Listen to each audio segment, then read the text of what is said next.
उसके फटे पुराने सड़े से जूतों को देखकर मुझे सिंधु घाटी की सभ्यता याद आने लगी और रह रहकर यही बात मन को सताने लगी कि अगर ये कमबख्त इन जूतों को पहनकर 21वीं सदी में चला गया तो इस कमबख्त का कुछ नहीं जाएगा, मगर ये हमारी सरकार की नाक रोज कटवाएगा। विलन है तो है क्या उखाड़ लेगा कोई, मैं विलन की बात है। मेरे पिताजी ने तो क्लास ले ली थी, बोला इसलिए भेजा है तुम लड़की की टांग से दारू पियो। अरे दारू पीनी है तो बिना टांग के पी ले। अंकल अंकल आप गंदे आदमी का रोल बहुत अच्छा करते हैं। मैं बोला यार ये कैसा कॉम्प्लीमेंट हुआ, कोई और इतना बड़ा जिम्मेदार नहीं है, बॉलीवुड खुद है। कितनी बार ठग जोफ हिंदुस्तान बनाएंगे। एक औकात दिखाना या जिसको कहते हैं कि जमीन पे लाना, हवा में ना उड़ना, वो लाना बहुत जरूरी है। किसी भी स्टार की कोई गारंटी नहीं है कि इसकी फिल्म हिट होगी। अगर कंटेंट अच्छा है तो कितना ही बायकॉट कर लो, वो हिट होना ही होना है।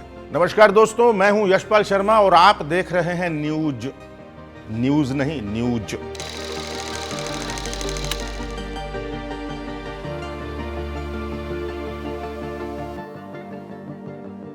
सबसे पहले तो आपका बहुत बहुत स्वागत है। वेलकम यशपाल जी। स्वागत, ऐसा 360 स्वागत पहली बार हुआ है। अच्छा सर, आप बॉलीवुड के बेहतरीन एक्टर्स में से एक हैं, तो जानना चाहेंगे कि आपने आपकी एक्टिंग की शुरुआत कैसे की, क्या इंस्पिरेशन थी कि एक्टिंग चूज करने के पीछे? वजह तो कीड़ा था क्योंकि वो एक कुलबुलाहट होती है या जो अनकंफर्टेबलनेस होती है कि ऐसा क्या है जो छूट रहा है। तो वो बाद में समझ आया कि साला एक ही ज़िंदगी में हज़ारों ज़िंदगी जीना चाह रहे थे, इसलिए शायद इस फील्ड में आना चाह रहे थे। तो शायद कारण ये रहा होगा, अनजाने में, उस वक्त खबर अकल नहीं थी। तो फिर वो एक लात मार के 20 लोग उड़ने वाले थोड़े ठीक नहीं लगे। वो फिल्में थोड़ी ठीक नहीं लगी, लगा नहीं यार असली कहा है वो दिखाओ। स्मिता पाटिल पता नहीं क्यों अच्छी लगने लगी, नाना पाटेकर, ओमपुरी, नसीरुद्दीन शाह, ये सब लोग बहुत अच्छे लगने लगे और पता नहीं बस उस तरीके का ही टेस्ट बनता चला गया। लेकिन ये जो एक्टिंग का कीड़ा था यशपाल जी, आपको कई जगह लेकर गया, थिएटर से लेकर, फिल्मों से लेकर, OTT से लेकर, टेलीविजन तक। कोई चीज़ छोड़ी नहीं आपने इस एक्टिंग के कीड़े की वजह से? नहीं मुझे कुछ करना ही नहीं था, मुझे सिर्फ थिएटर करना था और वो भी चिल्ड्रन थिएटर करना था NSD के बाद। और क्योंकि लोगों ने बताया कि you are very good actor, तो मुझे लगा कि अगर हूँ तो फिर 500 लोगों के सामने क्यों, 500 करोड़ के सामने निकलते हैं। तो बस फिर बॉम्बे। ये भी कहा जाता है कि आपको जो स्क्रिप्ट्स मिलती हैं हिंदी फिल्मों के लिए वो रोमन स्टाइल में या जैसे कहते हैं टेक्स्टिंग स्टाइल में उसमें लिखी होती है।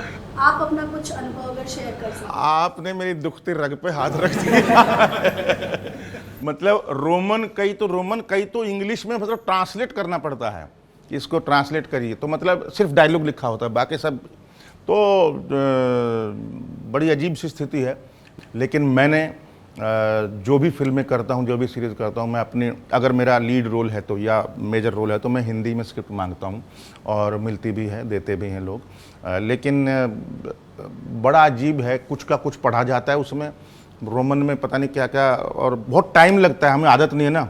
तो मैं तो क्या करता हूँ उसका तरीका निकाल लेता हूँ, अगर कोई नहीं देता है तो अपने अपने डायलॉग हिंदी में लिख लेता हूँ साइड में, तो फिर उसी तरीके से तैयारी करता हूँ। सर दूसरा सवाल इसी से जुड़ा हुआ, क्या कभी आत्मविश्वास में किसी तरीके की कमी महसूस की अगर आप अमेरिकन एक्सेंट में अंग्रेजी नहीं बोल पाते? पूरी दुनिया घूम आया हूँ, कहीं कॉम्प्लेक्स नहीं हुआ है, बल्कि सामने वाले को कॉम्प्लेक्स दिलवा दिया हूँ, चाहे ऑस्ट्रेलियन हो चाहे कहीं हो। मतलब यार कोई पाप थोड़ी किया है, हिंदी हमारी भाषा है, अगर हिंदी हम नहीं बोल रहे हैं तो अगर नहीं भी आती है तो क्या प्रॉब्लम है।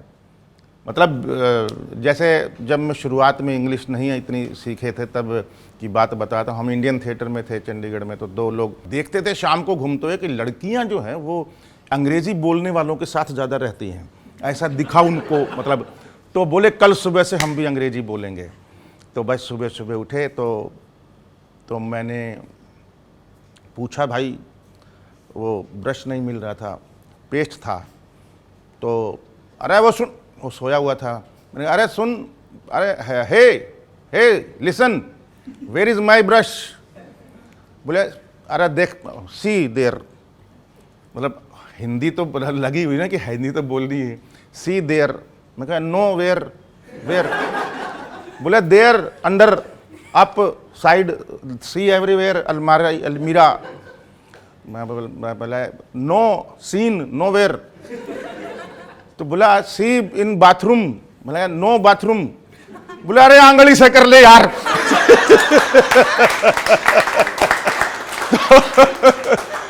बोला उंगली से कर ले भाई, तो तंग मत कर मुझे, सोने दे।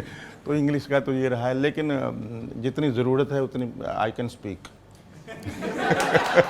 एक एक्सपीरियंस ये भी था जहां आपने पहली बार लड़की को जब सिगरेट पीते देखा, आपने एक इंटरव्यू में बताया था कि वो आपके लिए काफ़ी शॉकिंग था। हाँ, मतलब हमारा तो घर ऐसा है ना, वो दम फिल्म का एक गाना है मेरा, बाबूजी ज़रा धीरे चलो, उसमें वो लड़की की याना गुप्ता की टांग से वो वाइन फेंकती है और मैं नीचे ऐसे पी रहा हूँ।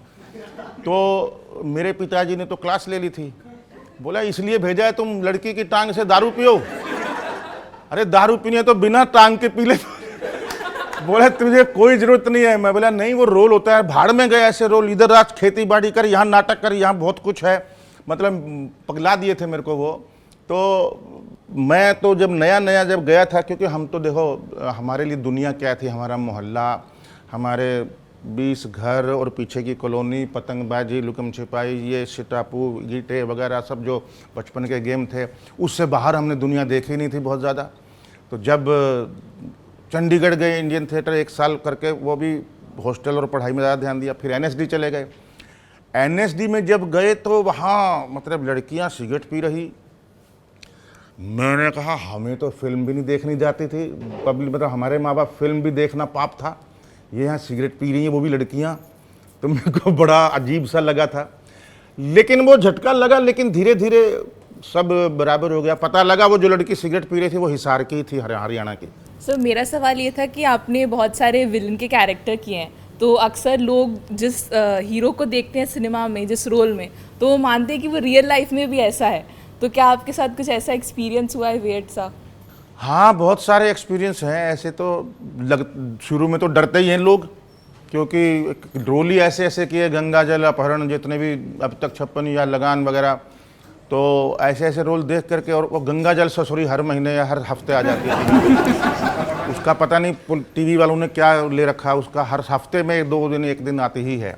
तो लोगों ने इतनी देख ली है कि अब लड़कियां छोटी सी बेचारी, सिक्किम गए थे पेलिंग में शूटिंग कर रहे थे, तो एक छोटी सी बच्ची आई, बोले अंकल आप गंदे आदमी का रोल बहुत अच्छा करते। मैं बोला यार ये कैसा कॉम्प्लीमेंट हुआ। तो जब फोटो वोटो खिंचाती हैं लड़कियां तो 1-2 फुट दूर खड़ी होती हैं, मतलब ना तो ऐसा ना कुछ, मतलब ऐसा ही लग नहीं रहा कि हमारे साथ फ़ोटो खिंचा रही हैं। तो ये थोड़े नुकसान हैं हमारे विलेन करने के, लेकिन एक बार जब मुलाकात हो जाती है तो सब ठीक हो जाता है, ऐसा नहीं है। सर सबसे पहले आपको इंडस्ट्री में 25 साल पूरे होने की बधाई। आपने 25 साल पूरे कर लिए। Thank you. और आपने इस दौरान 25 सालों में काफ़ी उतार चढ़ाव देखे होंगे अपनी लाइफ में भी और बॉलीवुड में भी, जो भी उतार चढ़ाव चलते आए हैं। तो आज का जो सिनेरियो है, आज का जो माहौल चल रहा है, आजकल जो बताया जा रहा है, जैसे आपने RRR का जिक्र किया कि ऐसी फिल्में चल रही हैं, कई बड़े बड़े स्टार्स की फिल्में नहीं चल पा रही हैं, तो आप इस माहौल को कैसे देखते हैं? आपको लग रहा है? देखो, खराब तो कोरोना ने भी कर दिया और OTT ने भी कर दिया है, तो इसलिए कोई और इतना बड़ा जिम्मेदार नहीं है, बॉलीवुड खुद है।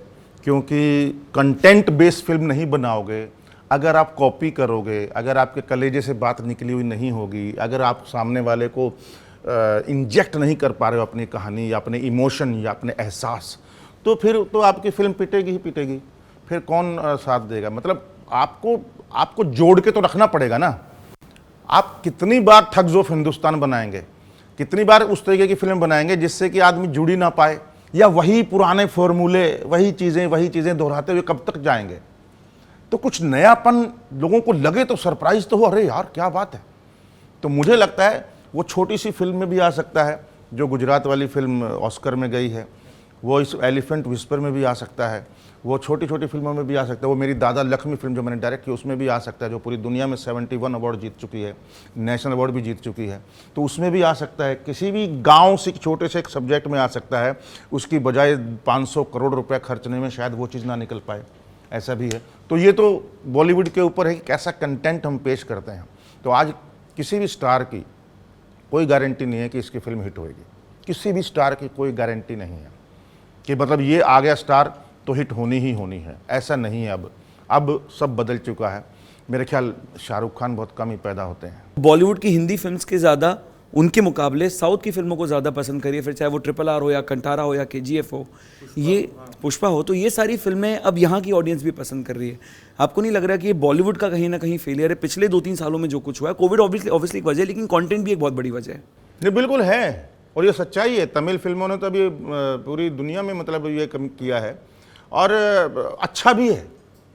एक औकात दिखाना या जिसको कहते हैं कि ज़मीन पे लाना, हवा में ना उड़ना, वो लाना बहुत ज़रूरी है, ताकि अब कोई भी फिल्म बनाएगा 1000 बार सोच के बनाएगा, अगर कोई सेंसिबल होगा तो। आपने बॉयकॉट की बात की, इसकी बॉयकॉट की बात चल रही है, तो बॉयकॉट सोशल मीडिया का इम्पैक्ट भी है कहीं ना कहीं इस पे कहीं ज़्यादा, क्योंकि लोग कहीं ना कहीं ये भी बोलते हैं सोशल मीडिया के कारण इन्फ्लुएंस हो रहे हैं लोग। बायकॉट का कितना भी शोर मचा लो, मुझे नहीं लगता कि बहुत ज़्यादा उस पर प्रभाव पड़ेगा। अगर कंटेंट अच्छा है तो कितना ही बायकॉट कर लो, वो हिट होना ही होना है, क्योंकि इतनी पब्लिक तो है दुनिया में कि बायकॉट्स के अलावा भी बहुत दुनिया है।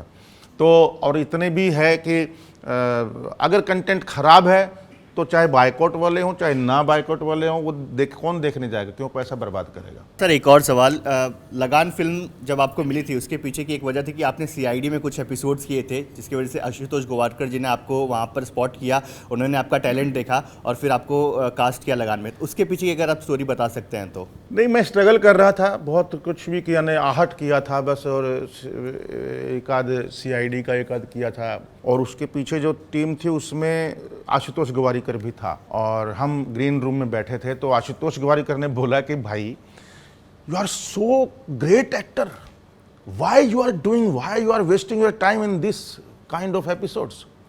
मैंने कहा how do you know that I am great actor? Just I saw, that's why I am doing. कैसे बताएं किसको कि हम अच्छे एक्टर हैं, तो कुछ तो करना पड़ेगा। तो वही किया, और वाकई में मैं अपना बताता हूँ, मैं सबको इसी बात बोल रहा हूँ कि मैंने कहीं किसी के पास जाके चापलूसी नहीं की, चाटुकारिता नहीं की, भीख नहीं मांगी, कुछ नहीं किया। छाती ठोक के अपना काम किया और उसी हिसाब से रोल मिले, उसी हिसाब से मौत पब्लिसिटी एक के बाद एक, फिर श्याम बेनेगल, फिर गोविंद निहलानी, फिर राम गोपाल वर्मा, ऐसे धीरे धीरे बढ़ा है। मैंने कहीं कभी किसी के साथ जाके बोला नहीं कि मुझे रोल दो। तो वही था, और उसी से ही जब लगान बन रही थी तो उसने बोला यार वो एक लड़का था कितने साल पहले, 2-3 साल हो गए थे, बोला वो एक लड़का था। तो उसने रवि झांकल से, क्योंकि NSD का है, उससे फ़ोन करके मेरा नंबर मांगा। फिर मुझे फ़ोन आया, फ़ोन नहीं आया सॉरी, पेजर था कि कॉल आमिर खान प्रोडक्शन। तो मैं बोले मजाक कर रहा है कोई फालतू का। तो बस उसके बाद एक अलग कहानी है। Thank you everybody.